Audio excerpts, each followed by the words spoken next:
சமூக ஆர்வலரான அன்னை வி.ஜி. சரவணன் அவர்கள் கடந்த 3 ஆண்டுகளுக்கு மேலாக திருவைகுண்டு தொகுதி மற்றும் அதன் சுற்றுவட்டார பகுதிகளில் உள்ள ஆதரவற்ற ஏழை எளியவர்களுக்கு இல்லம் தேடி மதிய உணவு மற்றும் இரவு உணவு திட்டத்தை ஏற்படுத்தி உணவு வழங்கி வருகிறார்.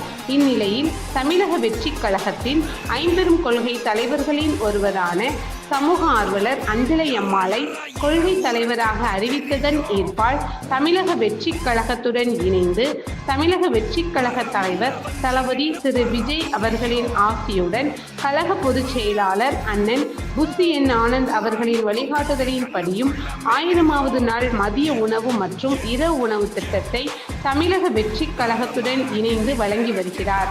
24/7/2025 இன்று 1136வது நாளாக ஏரல், உண்டியலூர், திருவைகுண்டம், கோட்டைக்காடு மற்றும் கீழமங்கலக்குறிச்சி அதன் சுற்று வட்டார பகுதிகளில் உள்ள 155 ஆதரவற்ற ஏழை எளியவர்களுக்கு தமிழக வெற்றிக் கழகம் தூத்துக்குடி மேற்கு மாவட்டம் சமூக ஆர்வலரான அன்னை வி.ஜி. சரவணன் அவர்களின் சார்பில் மதிய உணவாக முட்டையுடன் கூடிய தேங்காய்பால் சாதம் வழங்கப்பட்டது.